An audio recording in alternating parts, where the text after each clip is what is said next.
Entrepreneurs are big dream chasers, and guess what? They do end up living this dream. Right here, we're all about connecting brands. Crossover with me, Harleen Jabbal. Our guest today is as lovely as her business, the business of selling roses to the world. Just like the roses have thorns and those are her challenges, well, she's got some lovely stories to share with you too. Let's meet Wanjiru Mahihu, the marketing director of Baraka Roses.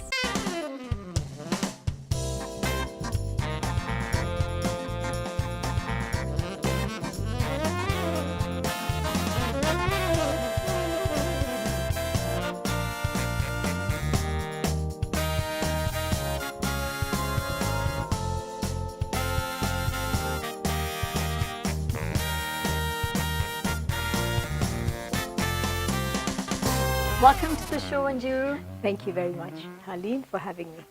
So, Wanjiru, first off, I have to thank you for these lovely roses. You're most welcome. They have names. Yes. Can you tell me a few names? Each rose each rose is a variety. Okay. So each variety is given a name by the breeder. So you'll find that like the yellow is Moonwalk. Mm-hmm. We have Furiosa. We have Masala. So each of them have different names. And who's giving these names? Because I hear there's one called Mpesa. There is one called Mpesa, a beautiful variety. It is a deep orange. Mm-hmm. It is the breeder is the one who gives the names. They spend a lot of time and effort, possibly 2 to 3 years. Okay. Researching the variety, seeing whether it should be planted by the grower, because we are a grower. In layman's term, we are called a farmer. Okay. Yeah, but we were a grower to them. So they research the variety, make sure that it can pass the tests, whether it's weather, whether it's travel, anxiety. Then they give it a name and eventually it's planted. It's like taking care of a little baby. Absolutely. So Baraka Roses is your baby. Can you run through the journey with us? Yes, definitely. Baraka Roses is a family business. Okay. Yeah, it is our baby. It's a business that is owned by myself and my siblings. We are 5 of us who are in the business. And we decided to go into flower farming and specifically roses. Yeah. Because that was going to be my next question, that why specifically flower farming and that? Because you could have easily opened a restaurant or maybe a shop and sold retail merchandise. Why did you pick this? Baraka was actually my father's farm. All right. He passed away about 8 years ago, and he was a dairy farmer. Okay. So he was born to the traditional farming of dairy and maize farming. So when it came to our turn, we felt we needed to do something a bit more like us, let me say. So something you could relate something to. that we could relate to. Yeah. And we also found that dairy farming was a bit very labor intensive. Okay. And not necessarily giving us the input that we required, because we were hardly breaking even, to be very honest. It was we are based in Gorika, which is about 20 kilometers from Lanet, DOD station, if you're familiar with the Nakuru area. And it was the farm was getting, the inputs were getting very high and the returns were not really there. So we felt that we wanted to look into either vegetable farming, which is horticulture, or floriculture. So we investigated the two and we decided to go into floriculture. So as siblings, what are some of the challenges you face? Because family business are not the easiest to run, yet they're quite successful. So what's your secret? Family business is, as you say, not easy. Yeah. Because you all have different personalities. And at the end of the day, when you're working in a traditional sort of company, you can clock out at 5. It's difficult to clock out in a family business. So you tend to take the whole thing home, and so you have to know when to clock out and when to turn into family and when to go back to being MD, marketing director, operations director. So it does have that challenge. So this little family also needs a lot of care and protection. So Yeah. have you ever faced a challenge and also then a success where weather is crucial? What are some of the things that you're doing to make sure that your production is always consistent and your quality is always export? Okay. First of all, what we've done at Baraka Roses is we've hired professionals. Okay. So even if my sister Lucy Yinda is she's the managing director, but under her there are professionals who there'll be a production manager, there'll be somebody in charge of fertilizer, irrigation, operations, and all these grading, packaging, pack house. So they have a whole line of a team of management that are under her. So that is how we make sure that the quality is right. And if the quality is not right, we stop it at the farm level. So you won't find the flowers going to Europe, and because you incur freight costs, and then you start finding that the quality was not right. And the buyer doesn't pick it up. And the buyer doesn't pick it up, you see. So how is Kenya competing against the rest of the world in the flower market? Kenya is doing very well. Actually, it's an area that, given the necessary support, we are already, I think, number one in the world. Now, Ecuador is a close second. Okay. A very close second. But with the right government support, or the right stakeholder support, we can easily top it and really go ahead. What kind of support in specific? Now, you're finding, like, for freight, okay, we're spending nearly all you make, everything you make, maybe 50% goes on to freight, you see? Because the cold chain we have to keep the cold chain. When you harvest, you put the flowers in a cold room, and then you drop the temperatures. From dropping the temperatures, you start the grading. After the grading, you go back into another cold room, where you start doing the packaging. From there, the truck comes very close to the cold room, where where it's transported to the freight house in Nairobi at Jomo Kenyatta International Airport, where it's another cold room. And then from there, and yet another cold room in Holland, Amsterdam. So we try and keep that cold chain very, very tightly monitored. That costs a lot of money. I'm sure even if you look at the power bills here, you can see that the cost of power is very expensive. The cost of doing business is very expensive. So that's the kind of support that I'm talking about. Like a power subsidy or some sort of? Either a power subsidy. A lot of these farms are in remote areas. So even getting power there was also a challenge for the business. It took quite a bit of effort to make sure that we had reliable energy there and consistently. What about water, Wanjiru? Are you facing trouble with water supply, or? Water is a problem, especially this year and last year because of the drought. We've had a drought in Kenya that was not actually anticipated. So that was an issue. You have your boreholes and you have your dams, but if there's no water, if there's no rain, of course the dams don't fill up. So that is a challenge, but we see how to get over that challenge. And when it comes to, you've mentioned that you've got a good team of managers, and you've invested in intelligent human capital, if we say it like that, yeah? So the experts know to make sure the quality stays consistent. Yes. Other businesses sometimes sit back and don't want to spend money because even growing flowers is like a science. Yes, yeah, it is. So what's the kind of experiences you've had or the advice you'd like to give others when they start thinking, I don't need to spend so much money, I can just train someone from grassroots. Is that a better option, or is it wiser to have experts?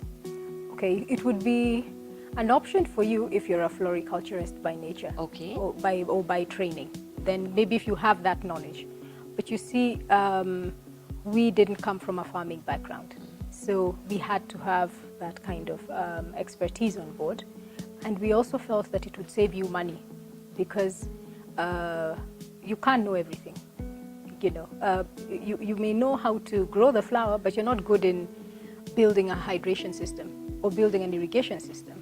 So, or something like if it's solar energy, you know, saving power and saving energy, being sustainable energy-wise in an industry. So it's important to always consult, even if you don't want to have a big, huge capital base of managers. It's important to have consultants come in every other time, because otherwise you have something which we call at home inbreeding, where you think you know it all, and maybe the next farm is doing something better. So we also go out to other farms who are our friends, and we see what are they doing differently, you know. So that helps as well. So in these last few months, Kenya has faced the challenge of having the general elections, and business has been really slow.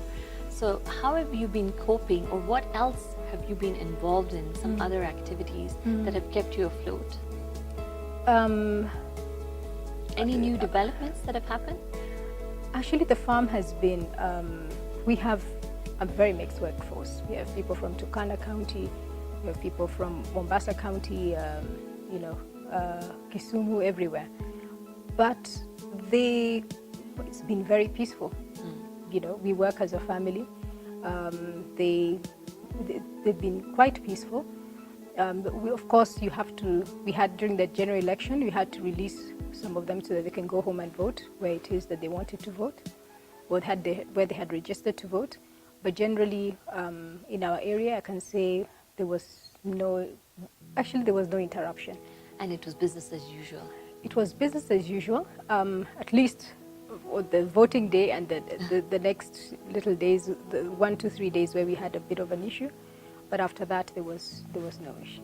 Now I want to come to you, Wanjiru. Yes.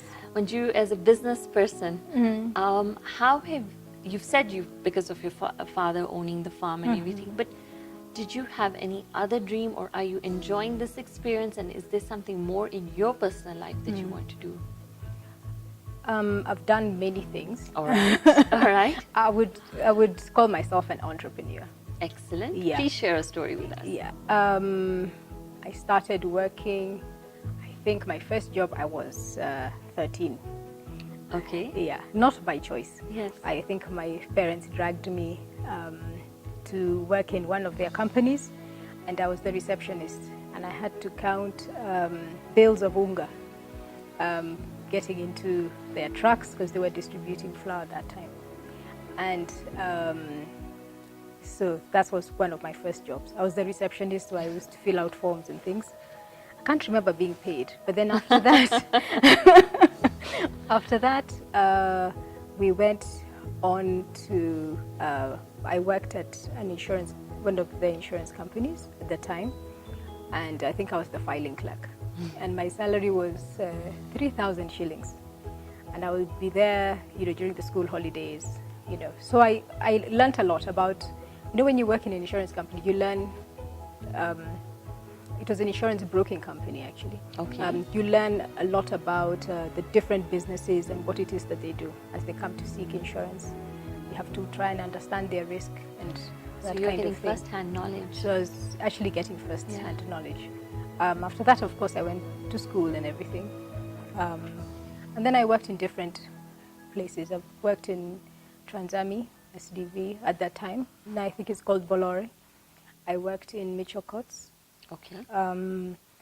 Yeah, I worked at Liaison Insurance Brokers. Then I went on my own. I started a restaurant. It was called Alpha Jiri. Okay. And then with some friends and family members. And then after that, I started a marketing company called Blackwater Media. Yeah, so that is a bit of my history. I feel like you haven't stopped. There's still more that's going to happen. You can't stop. You have to keep trying to do, you know, perfecting your art and your craft. Is there a goal in the near future that you are looking to achieve? I'm actually now, somehow, through that journey, I entered into sports. All right. And I'm now the chair of a team called FC Talanta, Okay. which is under the Kenya Academy of Sports. and which is a branch of the sort of a baby of the Ministry of Sports. So I do that as well, which is also very challenging but very exciting. Wanjiru, there are a lot of young girls, especially watching the show. Is there something you want to tell them? Because women do struggle when they're getting into the corporate line or when they're just simply opening their business. Is there some sort of advice you want to give them? I would say look for ways of getting capital. Yeah, whether it's through sometimes it's really difficult, especially for women, whether it's through the youth fund, the Women Enterprise Fund, or through relatives, or through your mom's chama, you know, your father's chama, or your own family. We will not all be absorbed in the job market, you know, so we really need to think about this, not just as girls, but as a country.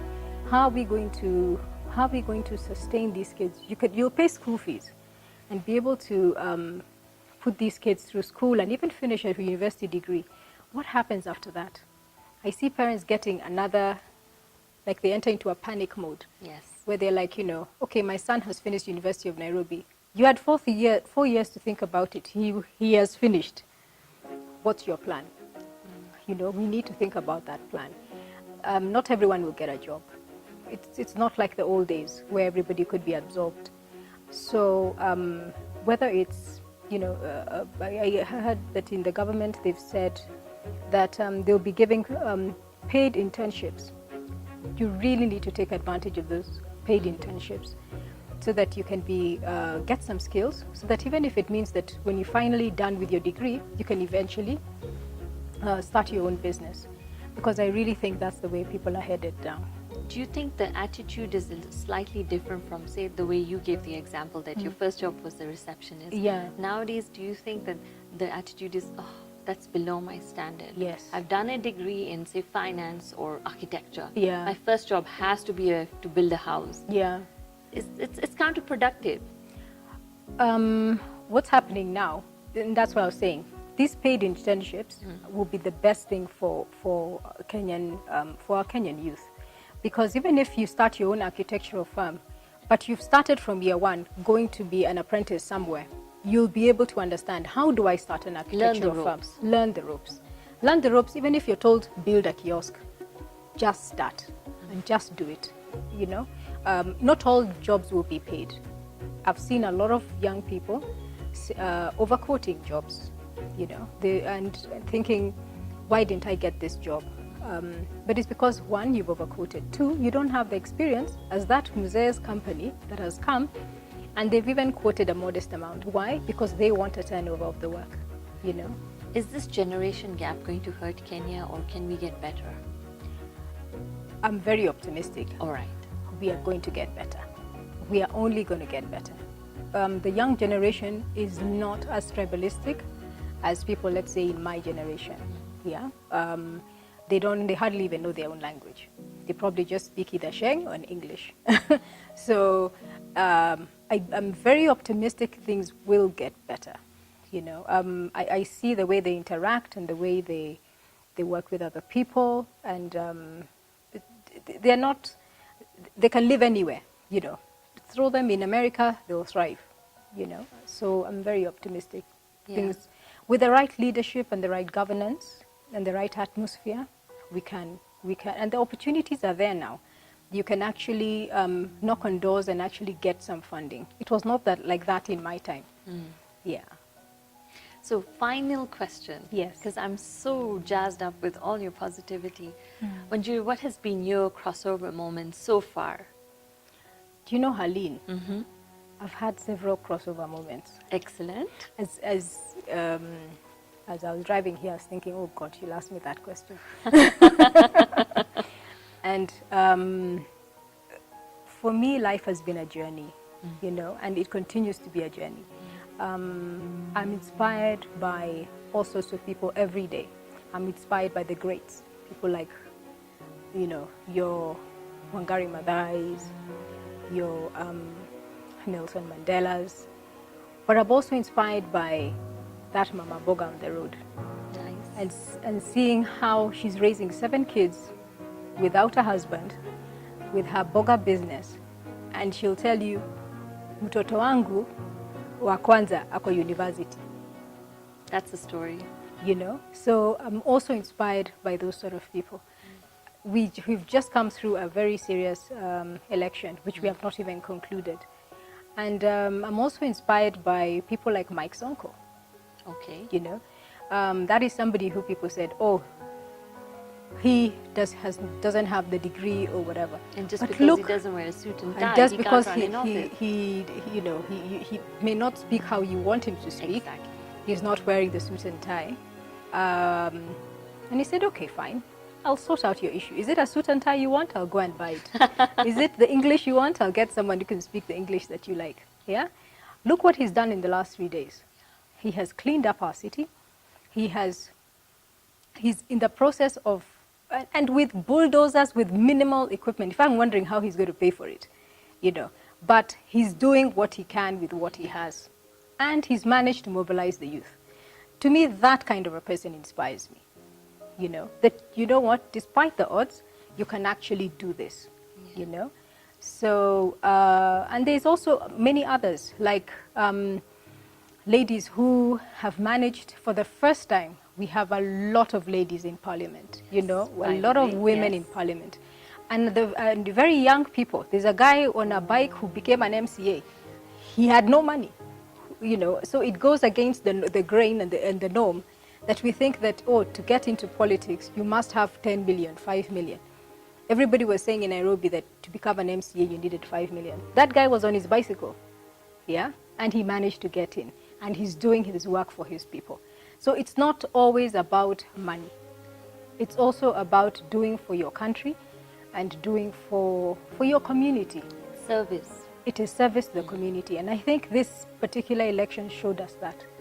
Yeah. I'm really inspired to hear you're looking at these excellent role models. We'll follow their story together. Yes. And I hope to see you succeed with Baraka Roses as well. Thank you. Thank you very much. Thank you for coming to the show. Thank you very much, Harleen. Isn't it amazing that Kenya is spreading all this love through the flowers business? Maybe you too want to do something that's passionate for you, but you're stuck. Well, get unstuck with us. Thank you for watching this show. Hope to see you next time. Make sure you follow us on our Facebook, Twitter, Instagram, and don't forget to subscribe to our YouTube channel. Crossover with me, Harleen Jabbal.